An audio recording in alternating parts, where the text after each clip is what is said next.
second chapter, heading Prayers by the Demigods for Lord Krishna in the womb. King Kansa not only occupied the kingdoms of the Jadu dynasty, Bhoja dynasty, Andak dynasty, and the kingdom of Sudarshan, but he made alliances with all the demoniac other kings, known as the demon Pralamba, demon Baka, demon Churan, demon Trinavarta, demon Aghasu, demon Mustik, demon Arishta, demon Divid, demon Putana, demon Keshi, demon Dhenu.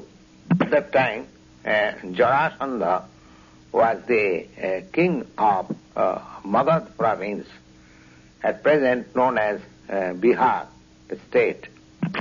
By his diplomatic policy, he became the most powerful king of his time under the protection of Jarasandha, and made alliances with such kings as Banasur, Somasur, thus making himself the strongest Kansa. He began to behave most enemically with the Jadu dynasty, where Krishna was to take his birth. Thus being harassed by Kansa, the kings of Jadu dynasty, Bhoja dynasty, Andak dynasty began to take shelter in different other states, such as the state of the Kurus, the state of the Panchal, the state known as Kekaya, the state known as Shalya, the state known as Vidarbha, the state known as Nishad, the state known as Videha, and the state known as Kaushal. Thus he broke the solidarity of the kingdom of the Jodhus and Bhoja as well as Andhapa.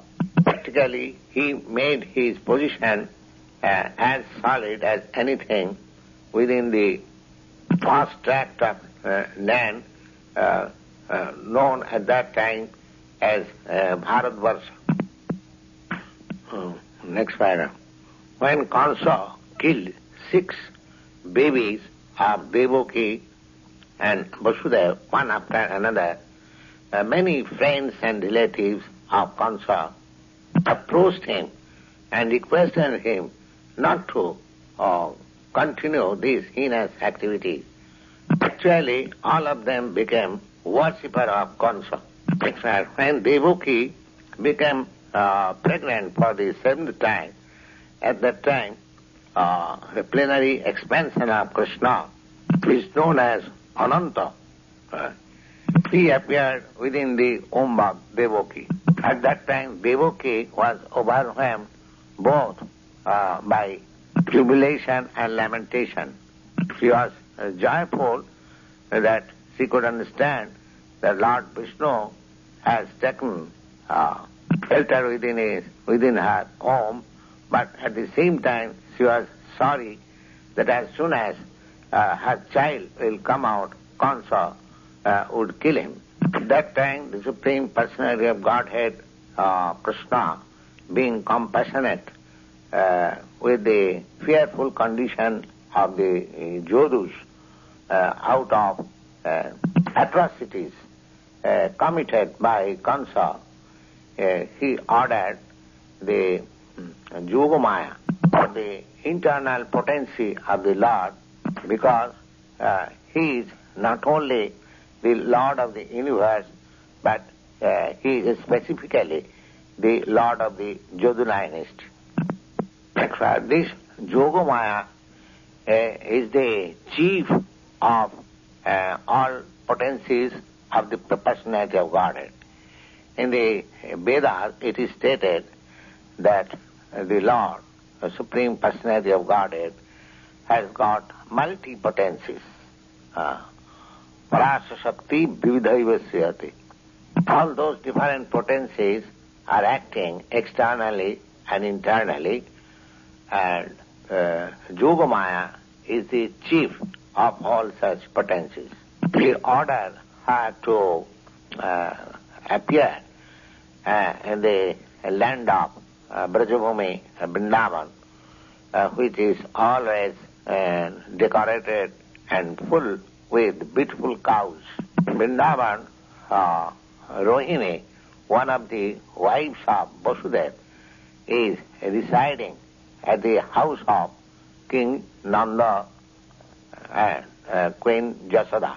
Not only Rohini, but many other people of the Jadu dynasty, they were scattered all over the country on account of being afraid of the atrocities of Kansa. Some of them were living in the caves of the mountain also.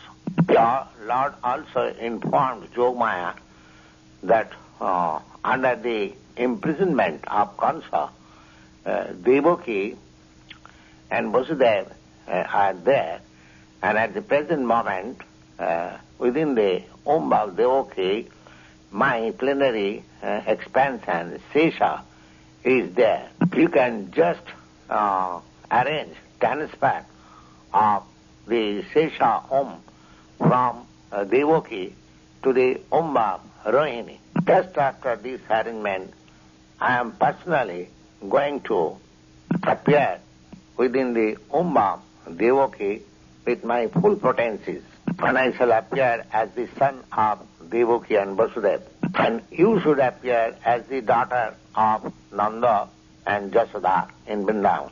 Because since you will appear as my contemporary sister, people within the world will worship you with all kinds of valuable presentation, incense, candles, flowers, and sometimes offering sacrifice also before you, because you shall be quickly satisfy their desires of sense gratification.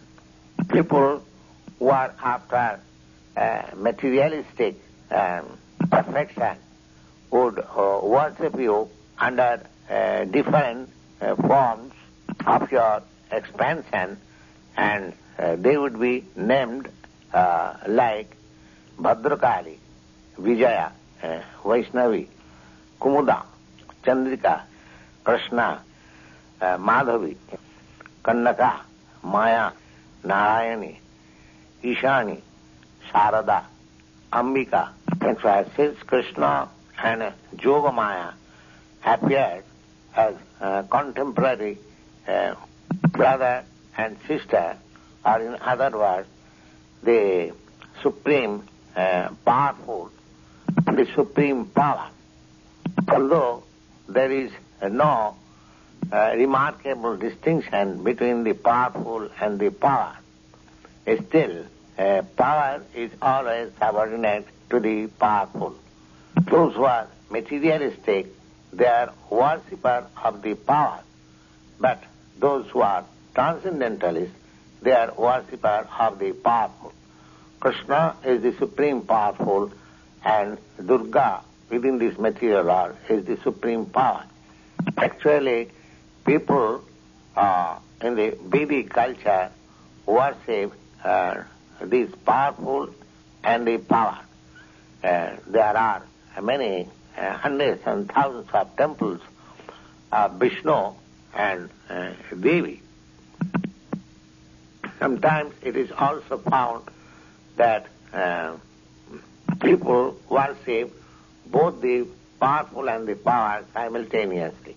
The worshipper of the power, Durga, or external energy of Krishna, may achieve all kinds of material success very easily, but anyone who wants to be elevated transcendentally, he must engage himself worshipping the powerful in Krishna consciousness. The Lord also declared to Yogamaya that my plenary expansion, Ananta, Shesha, who is now lying in the Umba Devaki, and because you will transfer him to the Umba Jasoda on account of thus being forcibly attracted, he would be known as Sankarshan. On the other hand, because he would be the source of all spiritual power, called Bala, by which one will be able to attain the highest bliss of life, which is called Raman. Therefore, my plenary portion, Ananta, after appearance, will be known either as Sankarshan or Balaram. In the Upanishad, it is stated, Na Mahatma Balahinana Labha.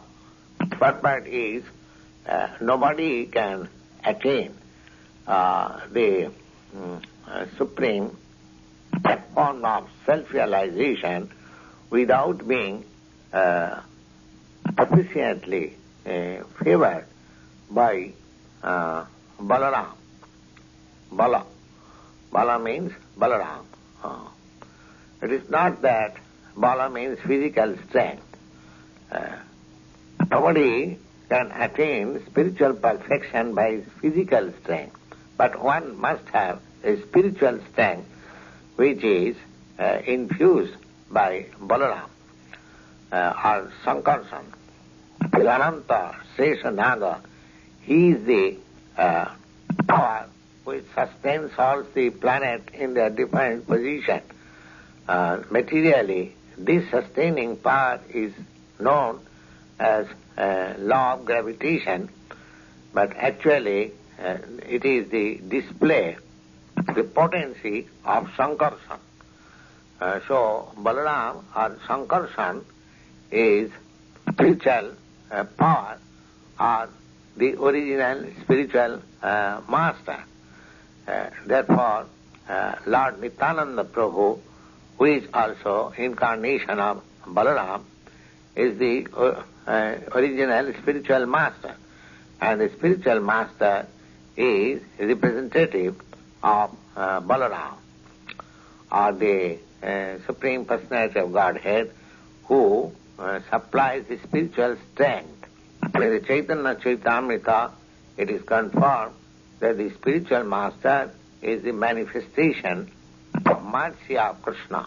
When Yogamaya was ordered by the Supreme Personality of Godhead in that way, she circumambulated the Lord, then appeared within this material world according to the direction of the Supreme Personality of Godhead. When the supreme power of the Supreme powerful Personality of Godhead attracted Lord Sesha from the Umba Devaki to the Umba Rohini, both of them were under spell of Yogamaya, which is called Yoga Nidra. When this was done, then people understood that Devaki's seventh pregnancy was miscarried. Thus, Lord Balaram, although appeared as the son of Devaki, was transferred to the Umba Rohini to appear as her son. After this arrangement, the Supreme Personality of Godhead, Krishna, who is always ready to bless his unallied devotees in his full potency and as the Lord of the whole creation, entered within the mind of Vasudeva, full potency of inconceivable energy. It is however understood in this connection that Lord Krishna, first of all, took the situation in the unalloyed heart of Vasudeva and then he was transferred to the thought of Devaki. Actually, he was not put into the womb of Devaki by seminal discharge. The Supreme Personality of Godhead, by his inconceivable potency, can appear in any way. It is not necessary that he has to appear in the ordinary way of giving birth, seminal injection within the womb of an woman.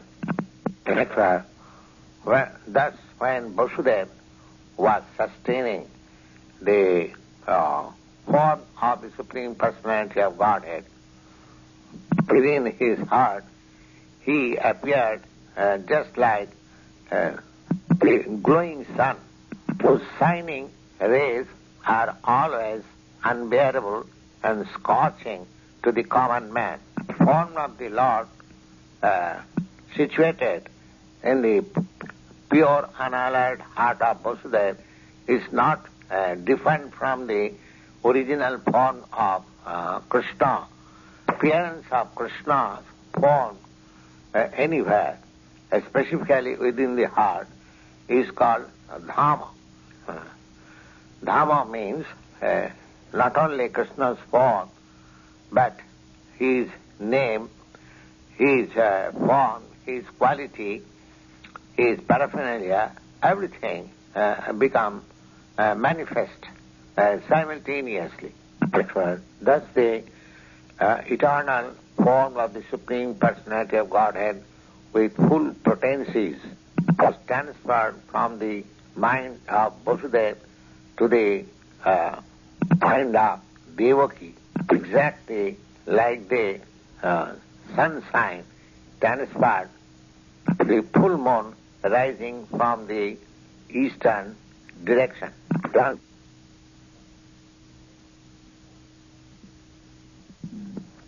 Krishna, tape number 4.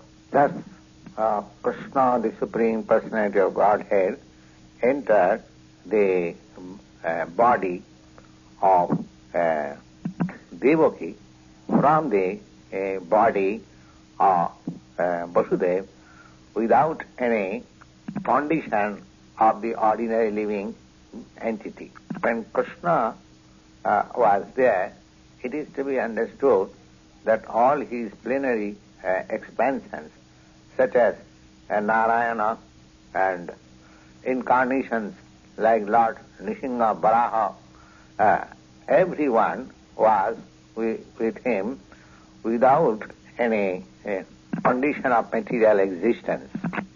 In this way, Devaki become the residence of the Supreme Personality of Godhead, who is one without a second, and the cause of all creation. Although Devaki become the residence of the Absolute Truth, still on account of her being interned in the house of Kansa, she was looking as if suppressed fire or misused education.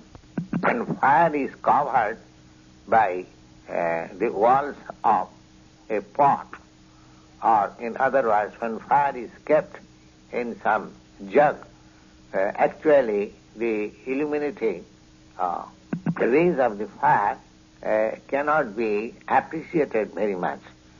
Similarly, if knowledge is misused without doing any good to the people in general, such knowledge is not very much appreciated. Similarly, Devaki, who became the residence of the Supreme Personality of Godhead, was kept within the prison walls of Kansa.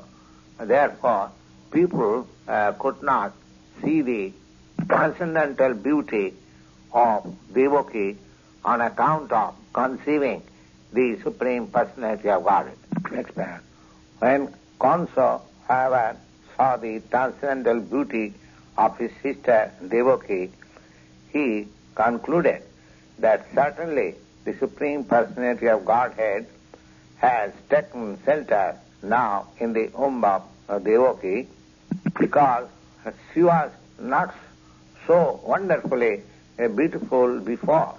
He could distinctly understand that there is something wonderful within the womb of Devaki, otherwise how she could become so much exceptionally beautiful, which she was never before.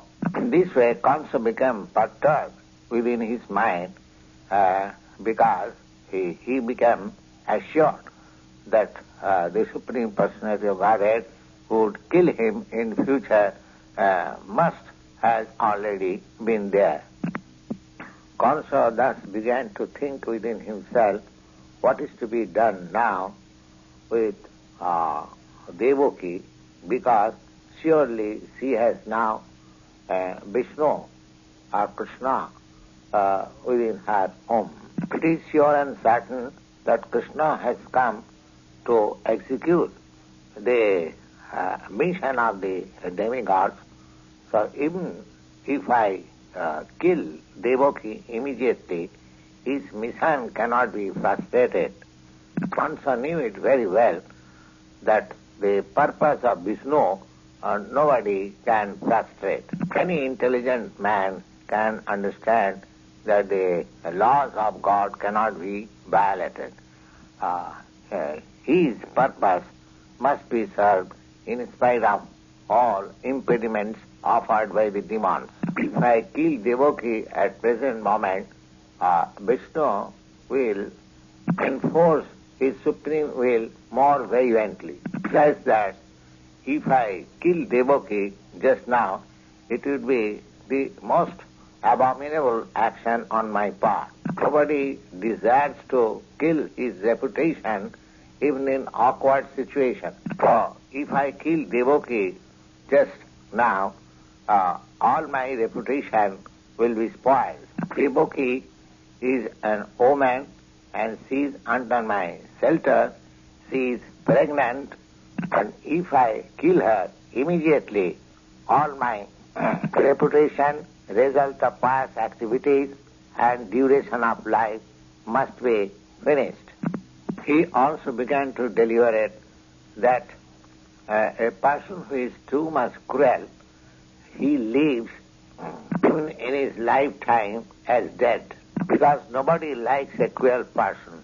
And after the death of such cruel person, people curse such person, because a cruel person, on account of his concept of self-identified with the body, must be degraded, being pushed into the darkest region of hell. Considering thus all the pros and cons of killing Devaki at that time, he finally decided not to kill Devaki at that time, but to wait for the inevitable future.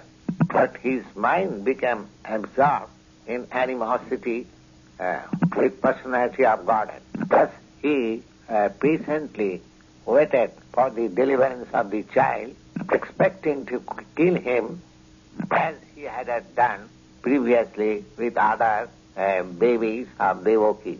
Thus being merged in the ocean of animosity with the personality of Godhead, he began to think of Krishna and Vishnu while sitting, while sleeping, while walking, while eating, while working, or in all situations of his life. His mind became so much absorbed with the thought of the Supreme Personality of Godhead that indirectly he could see only all around him Krishna or Vishnu. Unfortunately, although his mind was so much absorbed in the thought of Vishnu, still he is not recognized as a devotee, because he was thinking of Krishna as enemy. Same status of mind is found in the person of a great devotee, but a devotee thinks of Krishna favorably, not unfavorably, as Kansa used to think of him. Think of Krishna favorable is therefore Krishna consciousness. To think of Krishna unfavorable is not Krishna consciousness. At this time, all the demigods, headed by Lord Brahma, Lord Shiva, and accompanied by great sages like Narada, followed by many other demigods, invisibly appeared in the house of Kansa, began to pray for the Supreme Personality of Godhead in very nice selected verses which are so much pleasing to the devotee and which can avoid fulfillment of the desire of the devotees. Next, the demigods began to offer their prayers as follows. The first word they used, that the Lord is true to his vow. As stated in the Bhagavad Gita, that Krishna descends in this material world just to protect the pious and to destroy the impious. That is his vow. So the demigods could understand that the Lord has now taken his residence within the womb of Devaki to fulfill this vow. He is appearing just to fulfill the same principle as stated in the Bhagavad Gita, to protect the pious and to annihilate the impious. In other words, the demigods were very much engladdened that the Lord is appearing to fulfill his mission. Then they addressed him as Satyam Param. Satyam Param means the supreme absolute truth. Everyone is searching after the truth. That is the philosophical way of thinking. So the demigods giving us information that the supreme absolute truth is Krishna, or one who becomes fully Krishna conscious, he can search out or attain the absolute truth. He is absolute truth because relative truth is not truth in all the three phases of eternal time. The time is divided into past, present and future. So Krishna is truth, always past, present and future. In the material world, everything is being controlled by the supreme time, course of past, present and future. Before the creation, Krishna was existing. When there is creation, everything is resting in Krishna, and when this creation will be finished, Krishna will remain. Therefore, he is absolute truth in all circumstances. If there is any truth within this material world, that is emanated from the supreme truth, Krishna. If there is any opulence within this material world, the cause of such opulence is Krishna. If there is any value of reputation within this material world, the cause of such reputation is Krishna. If there is any value of strength within this material world, the cause of such strength is Krishna. If there is any value of wisdom and education within this material world, the cause of such wisdom and education is Krishna. Therefore, Krishna is the source of all relative truths. This material world is composed of 5 principal elements, namely earth, water, fire, air, and sky. And all such elements are emanation from Krishna. Material scientists accept these primary 5 elements as the cause of material manifestation, but the elements in their gross and final stage are produced by Krishna. Living entities who are working within this material world, they are also production of its marginal potency. In the 7th chapter of the Bhagavad Gita, it is clearly stated that the whole manifestation is combination of 2 kinds of energies, the superior energy and inferior energy of Krishna. Living entities are the superior energy, whereas the dead material elements are inferior energy of Krishna. So everything remains in its dormant stage in Krishna.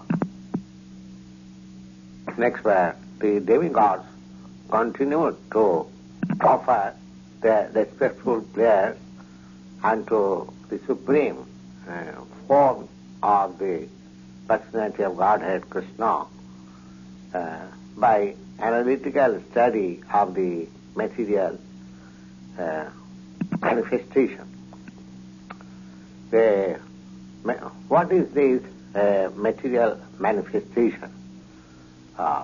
It is just like a tree. This tree stands on the ground. Similarly, the material manifestation as tree is standing on the ground of material nature. This material manifestation is compared with a tree because a tree is ultimately cut off in due course of time. Because a tree is cut off in due course of time, it is called briksha. Briksha means the thing which will be ultimately cut off. Therefore, this tree of material manifestation cannot be accepted as the ultimate truth, because on the material manifestation there is influence of time. But so far Krishna's body is concerned, it is eternal. That is already explained, that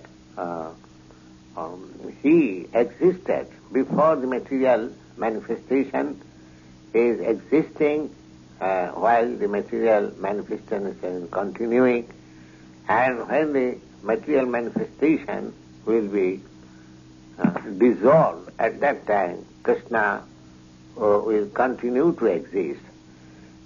As such, this material world cannot be accepted as the absolute truth. Only Krishna can be accepted as the absolute truth. So far, the material manifestation is compared with a tree. It is standing on material nature. This tree has got 2 kinds of fruits, namely distress and happiness. Those who are living on the tree, they are also just like 2 birds. So one bird is the localized aspect of Krishna known as Paramatma, and the other bird is the living entity. The living entity is eating the fruits of this material manifestation, namely sometimes he is eating the fruit of distress and sometimes he is eating the fruit of happiness. But the other bird is not interested in eating the fruit of distress or happiness because he is self-satisfied. This is also confirmed in the Katha Upanishad, that 2 birds are sitting in this tree of body. One bird is eating the fruit, another bird is simply witnessing. And this tree has got its roots extended in three directions. That means the root of the tree is the three modes of material nature: goodness, passion, and ignorance. As the root expands, similarly, by association of the root, modes of material nature, goodness, passion, and ignorance, one expands his duration of material existence. So far, the fruits are concerned, their taste are four kinds. They are called religiosity, economic development, sense gratification, and ultimately liberation. According to the different association of three modes of material nature, the living entities are tasting different kinds of religiosity, different kinds of economic development, different kinds of sense gratification, and different ideals of liberation. Practically, in ignorance, live in the material world, but because there are three qualities, sometimes the ignorance is covered by the quality of goodness or the quality of passion. As such, there are different kinds of religious principles, different kinds of economic development, different kinds of ideas of liberation. So they are taken as four kinds of taste of the fruits of distress and happiness. Such taste of the material fruits are also accepted through five kinds of senses, five kinds of sense organs. Knowledge acquired by such five kinds of sense organs are also subjected to six kinds of webs, namely fermentation, illusion, informity, death, hunger, and thirst. This material body, or the material manifestation, is covered by 7 layers, namely skin, muscle, flesh, marrow, bone, fat, and stamina. The branches of the trees are 8, namely earth, water, fire, air, sky, mind, intelligence, and ego. There are 9 gates in this body. It's like the 2 eyes, 2 nostrils, 2 ears, 1 mouth, 1 genital, 1 rectum. And there are 10 kinds of internal air passing within the body, just like Pana, Apana, Udana, Prana. The 2 birds seated in this tree, as explained above, is the living entity and the supreme localized personality of Godhead, Paramatma. The root cause of all this descriptive material manifestation is the Supreme Personality of Godhead. The Supreme Personality of Godhead expands himself to take charge of the 3 qualities of the material world, namely Vishnu takes charge of the modes of goodness, and Brahma takes charge of the modes of passion, and Lord Shiva takes charge of the modes of ignorance. So, by Brahma, or by the modes of passion, creates this manifestation. Lord Vishnu, by the modes of goodness, maintains this manifestation, and Lord Shiva, by the modes of ignorance annihilates the whole creation. Ultimately, the Supreme Lord is the cause of creation, maintenance, and dissolution. And when the whole manifestation is dissolved in its subtle form as energy of the Lord, it rests within the body of the Supreme Lord. At the present, Supreme Lord Krishna is appearing just for the matter of maintenance of this manifestation. Actually, the cause, Supreme Cause is one, but being deluded by the three modes of material nature, this intelligent person sees that the material world is manifested by different causes. Actually, those who are intelligent persons, they can see that the cause is one, Krishna, as it is stated in the Brahma Samhita. Sarva Karana Karanam. Krishna, the Supreme Personality of Godhead, is the cause of all causes. Brahma is the devoted agent for creation. Vishnu is expansion of Krishna for maintenance, and Lord Shiva is expansion of Krishna for dissolution. My dear Lord, it is very difficult to understand your eternal form of personality. Mostly people are unable to understand your actual form. Therefore, you are personally descending to exhibit your original eternal form.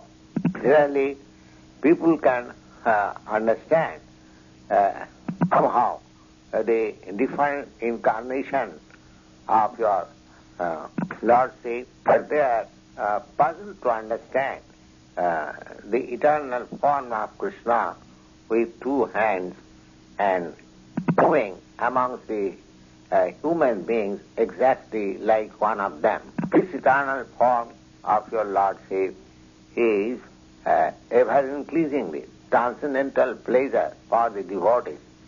But for the non-devotees, this form is very, very dangerous. As stated in the Bhagavad Gita, Krishna is very pleasing to the sadhu, because in the Bhagavad Gita it is said, Paritranaya sadhuna.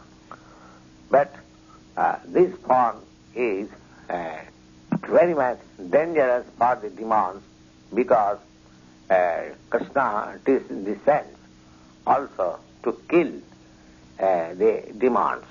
He is therefore simultaneously pleasing to the devotees but dangerous to the demons. My dear lotus-eyed Lord, you are the source of pure goodness.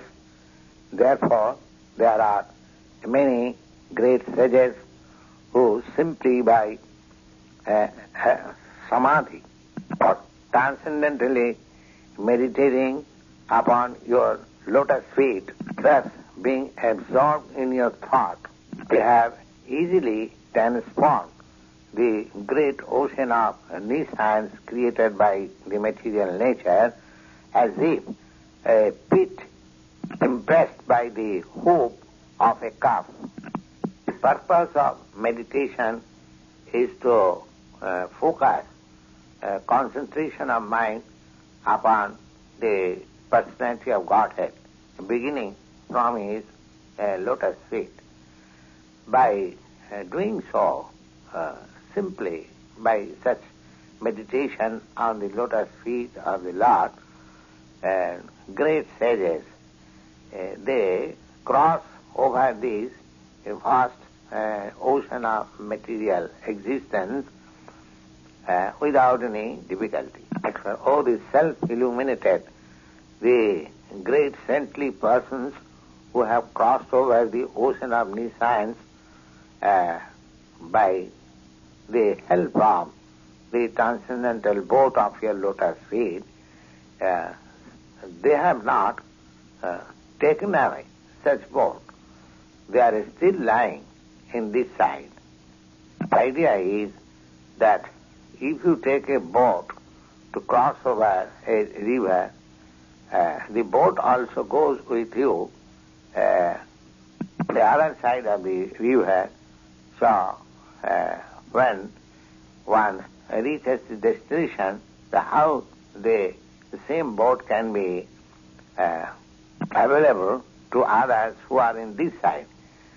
So to answer this difficulty, the demigods declared that the boat is not taken by them, but the boat is still lying in this side, because to cross over the ocean of material nature, the devotees do not require to take the boat with them to the other side. Simply by approaching the boat, the whole ocean of material nescience become reduced to the size of the pit caused by the hoop of a calf. As such,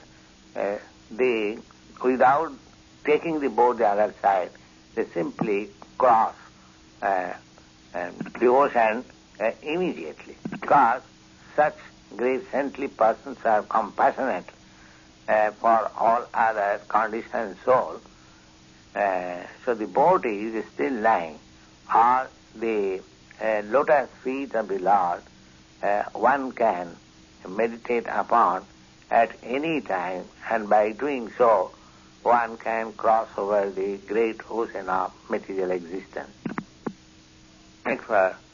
So meditation means to meditate upon the lotus feet of the Lord.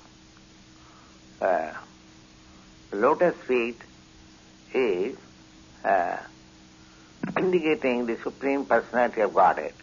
But those who are impersonalists, they do not recognize the lotus feet of the Lord. Therefore, their object of meditation is something impersonal. So the demigods express their mature verdict that persons who are interested in matter of meditating something void or impersonal, they cannot cross over the ocean of nescience. Such persons are simply concocting that they have become liberated. Actually, oh my Lord, the lotus side, their intelligence is contaminated because they are missing to meditate upon the lotus feet of your Lord. As a result of this neglectful activities of such impersonalists, they fall down again on the material way of conditioned life, although they rise up to the point of impersonal realization. Impersonalists, however, undergo severe austerities and penances to merge themselves into the Brahma effulgence or impersonal Brahma existence. But because minds are not free from material contamination, simply they have tried to negativate the material ways of thinking. That does not mean that they have become liberated. So they fall down.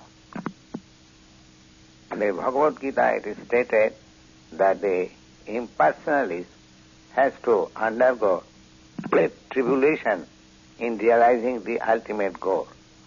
At the beginning of the Srimad Bhagavatam, it is also stated that without devotional service to the Supreme Personality of Godhead, nobody can achieve liberation from the bondage of fruitive activities. In the Bhagavad Gita, the statement of Lord Krishna is there, and in the Srimad Bhagavatam, the statement of great sages like Narada is there, and here also the demigods confirm it, that persons who have not taken to devotional service are supposed to have not reached the ultimate purpose of knowledge without being favored by your grace. Impersonate simply think that they are liberated, but actually they have no feeling for the personality of Godhead, because they think that Krishna, when he comes in the material world, he accepts a material body. Therefore they neglect the transcendental body of Krishna. This is also confirmed in the Bhagavad Gita, avajananti mang mura. So, in spite of conquering over the material lust, rising up to the point of liberation, such persons fall down. Without taking to the devotional service of the Lord, if somebody is engaged just to know things for the matter of knowledge, such person cannot achieve the desired result, but their only achievement is the trouble for knowing things, that's all. In the Bhagavad Gita, it is clearly stated that to realize Brahma, identification is not all. Brahma identification may help one to become joyful without any material attachment and detachment, achieve the platform of equilibrium, but one has to take to devotional service after this stage. When actually one takes to devotional service after being elevated to the Brahma realization platform, then only one is admitted into the spiritual kingdom for permanent residence in association with the Supreme Personality of Godhead. That is the result of devotional service. Next paragraph. On the other hand, those who are devotees of the Supreme Personality of Godhead, they never fall down like the impersonalists. The reason is that the devotees, even if they fall down, they remain in form, perfection with your Lordship. As such, they can meet all kinds of obstacles on the path of devotional service and very freely, without any fear, can traverse on the head of the soldier of such obstacles. On account of their surrender, they are sure and certain that Krishna would always protect them, as promised by Krishna in the Bhagavad Gita, that his devotees are never vanquished. Next, my dear Lord, you have appeared your original unallied eternal form of goodness for the welfare of all living entities within this material world. Taking advantage of your appearance, all of them can very easily understand what is the nature and form of the Supreme Personality of God. Persons belonging to the four divisions of social order, namely the brahmacharis, the grihasthas, the vanaprasthas and the sannyas, all of them can take advantage of your appearance. Step number 5, Krishna. My dear Lord, the husband of the goddess of fortune, is sure, however, that your devotees who are somewhere or other adopted in your service do not fall down from high position like the impersonalists mentioned above, on account of their being protected by you, they are able to hurt over the heads of many commander-in-chiefs of Maya, who can always put stumbling block on the path of liberation. My dear Lord, you appear in your transcendental eternal form for benefiting the living entities so that they can see you face to face and offer their worshipful sacrifices by ritualistic performance of the Vedas, mystic meditation, devotional service as they are recommended in the scriptures.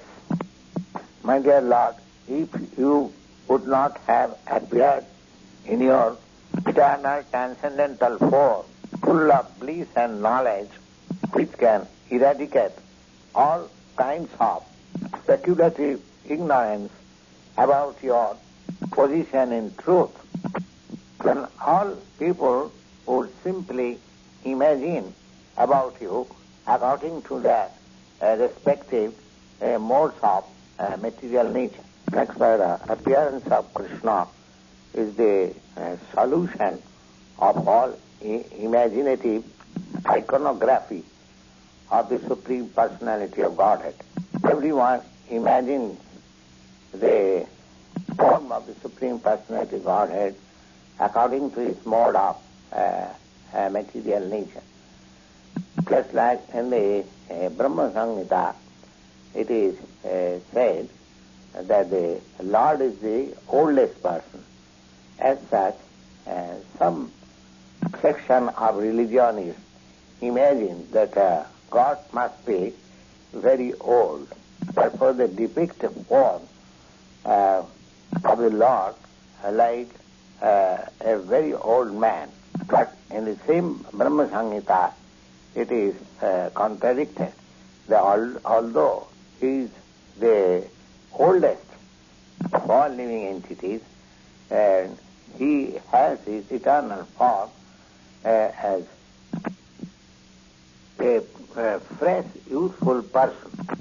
The exact words used in this connection in the Srimad Bhagavatam is Vijnanam, Ajnana, Vida, Ajnanavit, Apamarjanam. Means transcendental knowledge of the Supreme Personality of Godhead, Vijnanam. Vijnanam means experienced knowledge. Transcendental knowledge has to be accepted by the descending process or from disciplic succession. As Brahma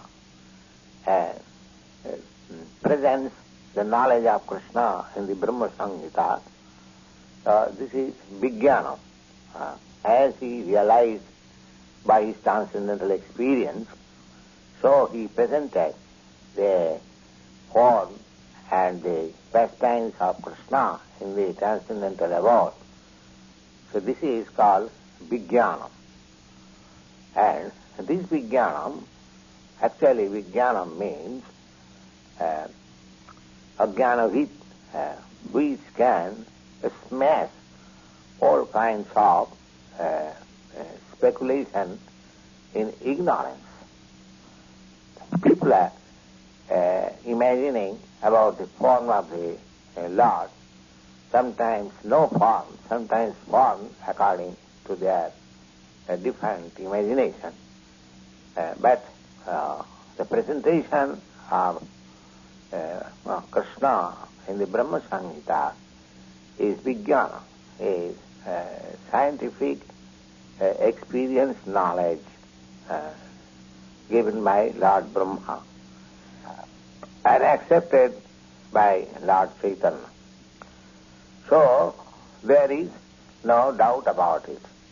The Krishna's form, Krishna's flute, Krishna's collar, everything is reality. Now here it is said that this Vijnana, this scientific experience knowledge, is always defeating all kinds of speculative knowledge. Therefore, without your presence, without your appearance as Krishna as you are, this ajnana, and these hands are speculative knowledge, and this vijnana, both of them would not be realized.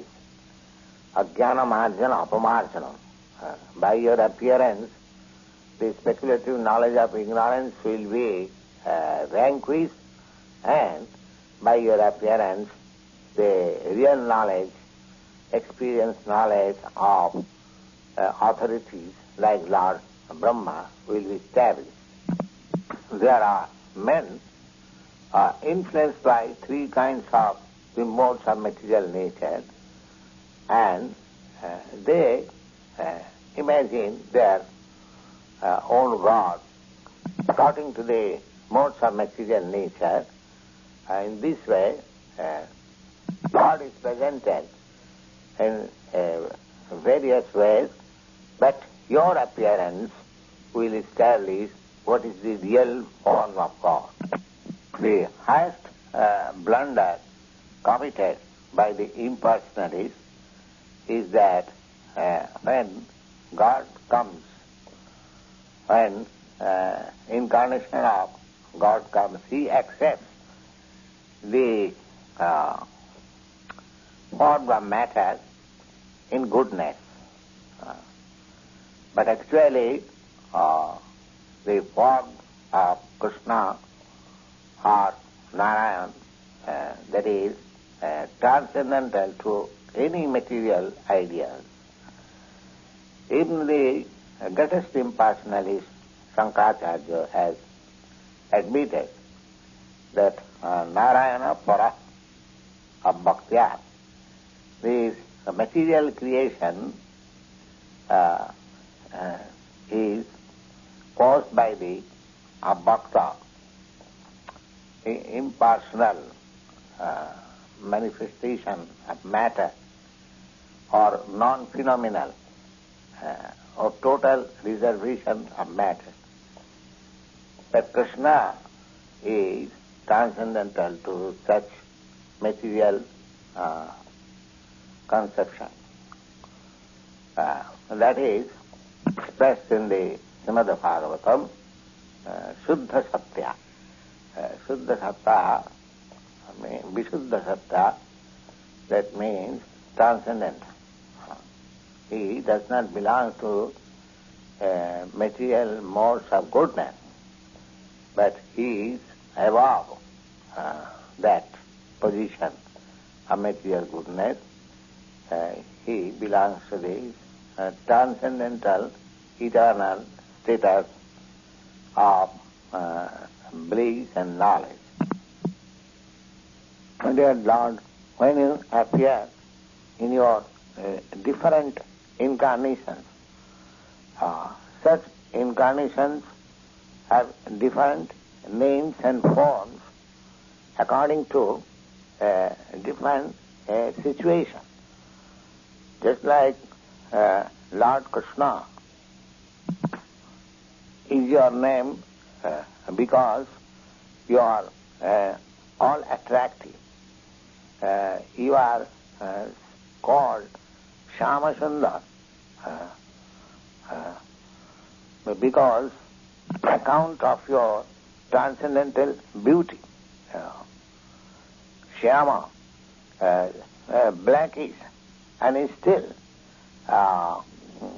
it says that you are more beautiful than thousands of cupids.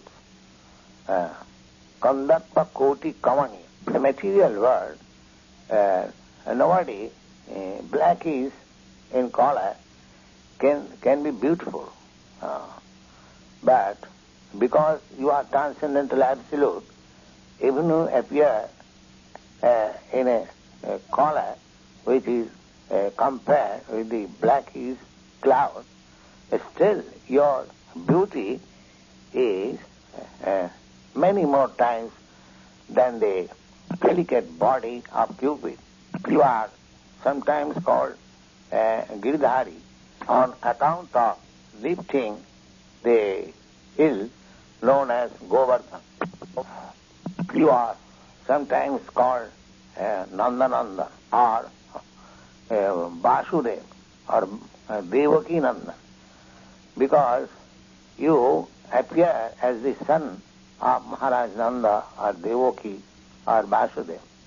Impersonalists think that your so many names or forms are according to the particular type of work and quality because they accept you in such a position as a material observer. But actually, simply by seeing your form and activities, one cannot study your absolute nature by a speculation of the mind or suggesting the name by words. But, my dear Lord, that is not the way of understanding you. One must engage himself in the devotional service, then one can understand your absolute nature, transcendental form, transcendental name, transcendental quality. Actually, a person who has got a little taste of your lotus feet, he can understand your transcendental nature of form and quality. Others may go on speculating for millions of years. Still, it is not possible to understand even a single part of your actual position. In other words, the Supreme Personality of Godhead, Krishna, cannot be understood by the non-devotees because by Yogmaya there is a curtain which covers Krishna's actual feature before the non-devotees, as it is confirmed in the Bhagavad Gita. Naham prakasa sarvas. The Lord says, I am not exposed to anyone and everyone. Krishna, when he was actually present in the battlefield of Kurukshetra, everyone saw him, but not that everyone could understand him, that he is the Supreme Personality of Godhead. Still, everyone who died in his presence, he attained complete liberation from material bondage and transferred to the spiritual world. My Lord, the impersonalists or non-devotees cannot understand that your name and your form is identical. The Lord being absolute, there is no difference between his name and his actual form. In the material world, there is difference between the form and the name. A fruit, mango, is different from the form of the mango. One cannot taste the mango fruit simply by chanting mango, mango, mango. But the devotee who knows that there is no difference between the name and the form of the Lord, they chant Hare Krishna, Krishna Krishna, Hare Hare, Hare Ram, Ram Ram, Hare Hare. And they realize actually that they are always in accompaniment with Krishna.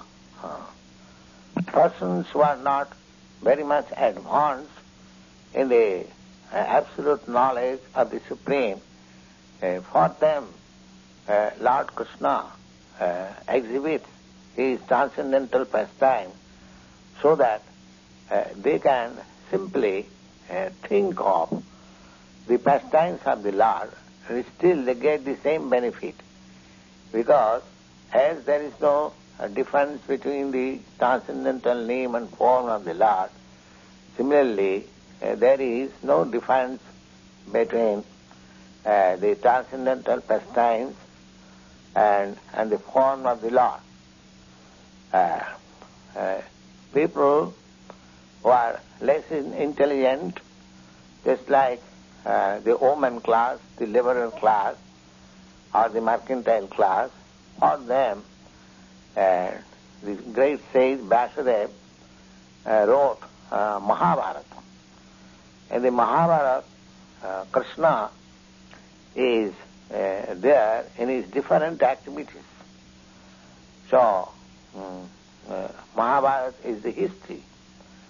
So, less intelligent class of men, simply by studying the history of Mahabharata and hearing and memorizing the transcendental activities of Krishna, they also gradually come to the standard of pure devotee. What to speak of the pure devotees who are always absorbed in the thought of transcendental lotus feet of Krishna and always are engaged in devotional service in full Krishna consciousness. Such persons never to be supposed in the material world. Srila Rupa Goswami has explained that those who are always in the business of Krishna consciousness by their body, mind and activities, they are supposed to be liberated even within this body. The same thing is confirmed in the Bhagavad Gita. Those who are engaged in devotional service of the Lord, they have already transcended the material position.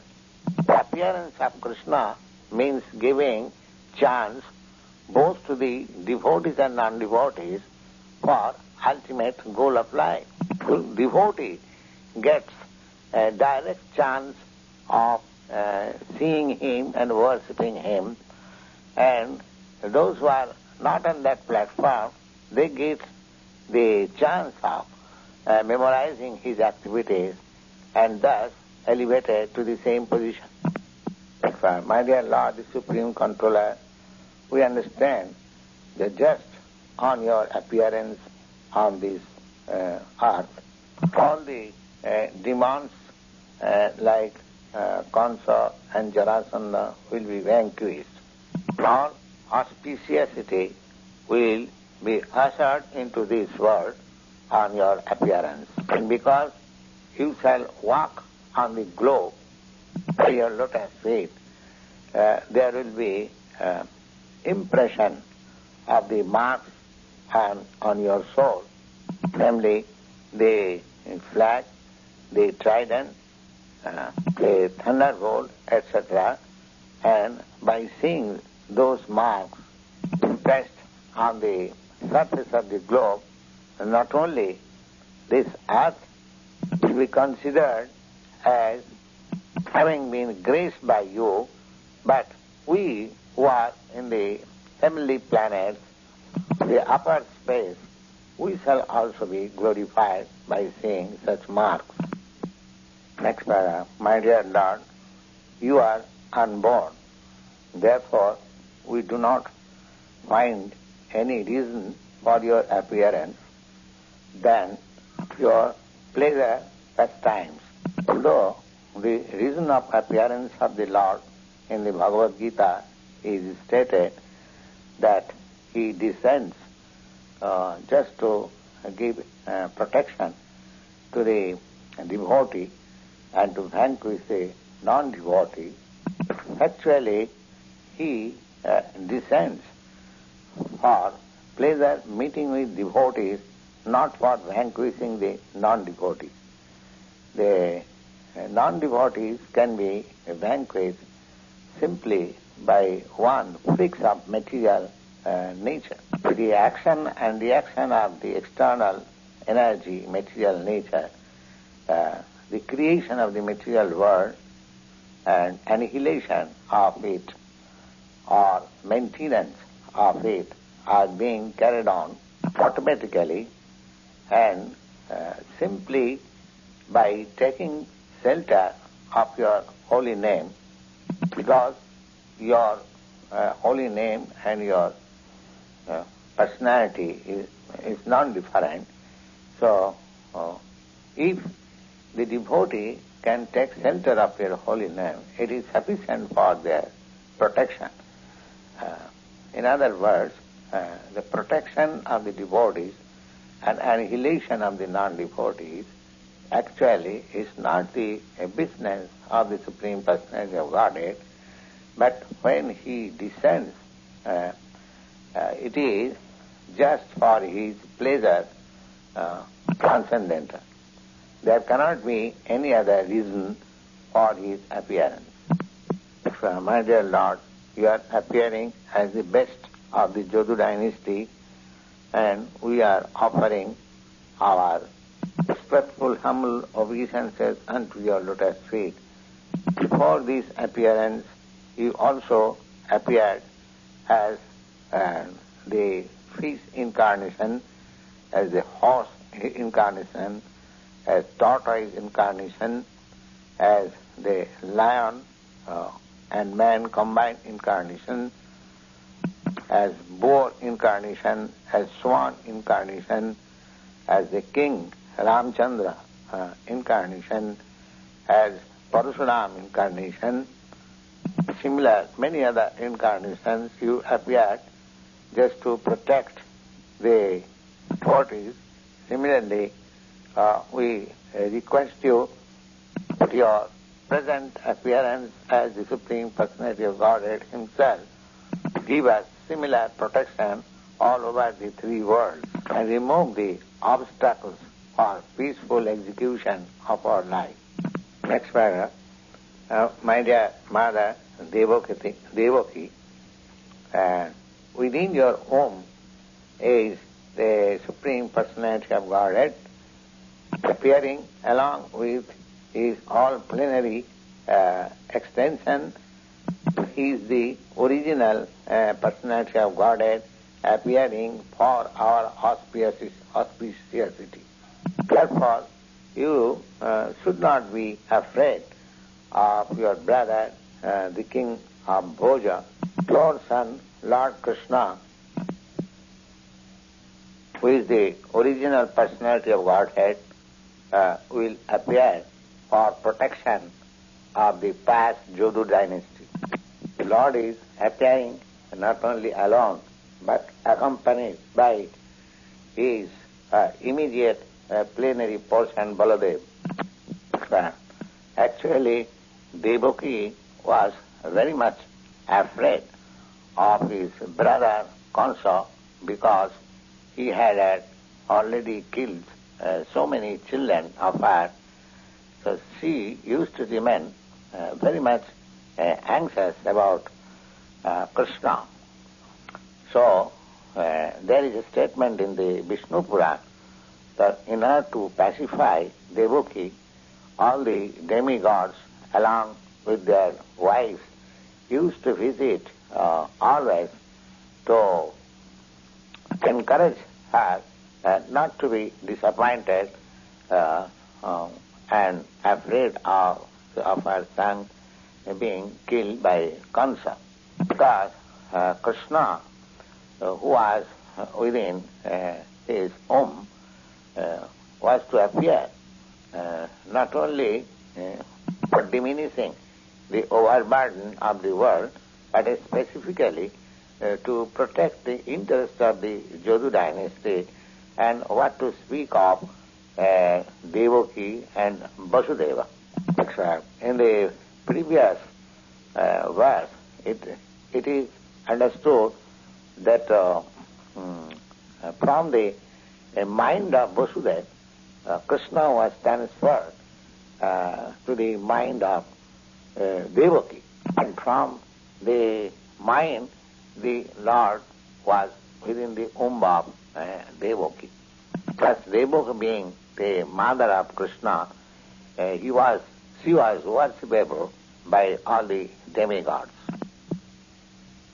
Thus worshipping the transcendental form of the Lord, all the demigods departed from that place to their respective